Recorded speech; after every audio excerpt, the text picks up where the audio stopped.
অন্দরমহল হতে একজন ভক্ত শ্রীবাসকে সংবাদ দিলেন, শ্রীবাস, তুমি তো এখানে হরিনাম সংকীর্তন করছো, কিন্তু অন্দরমহলে তোমার একমাত্র পুত্র সন্তান পরলোক গমন করল, তুমি একবার গিয়ে দেখে এসো।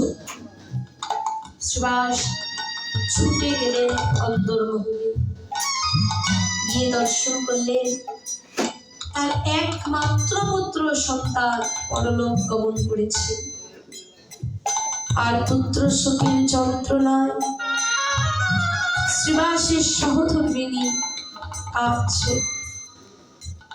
শ্রীবাস তার সহধর্মিণীকে বললেন, কালিনী, তুমি তো পুত্র শোকের যন্ত্রণায় কাঁদছ, কিন্তু এদিকে যে মহাপ্রভু ভক্তগণকে নিয়ে আমার আঙিনায় কীর্তন করছে,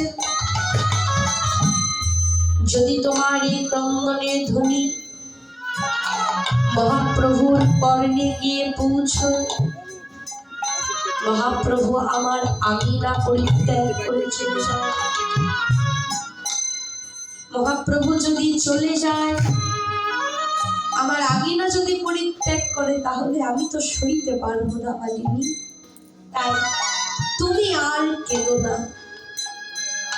এই বলে মালিনীকে বস্ত্র মুখের মধ্যে দিয়ে কান্না নিবারণ করালেন শ্রীবাস। এই জগতে এমন কন্যা আছে যে তার পুত্র শোকের যন্ত্রণা ভুলতে পারে, কিন্তু নাম শ্রীবাসকে এমনই কৃপা করেছে, আর নামের উপর শ্রীবাসের এমন ভক্তি, নামের গুণে শ্রীবাসের একমাত্র পুত্র সন্তানের পরলোক গমনের যন্ত্রণাও শ্রীবাস ভুলে গেলেন। লীলার মধ্য দিয়ে জানিয়ে গেলেন, হে জগৎজি, তোমরাও একবার কৃষ্ণ বলে কাঁদো, তোমাদের সমস্ত জ্বালা যন্ত্রণা দূরীভূত হয়ে যাবে। কিন্তু হে বৈষ্ণবগণ, এই নাম করবার জন্যই জগতে এলাম।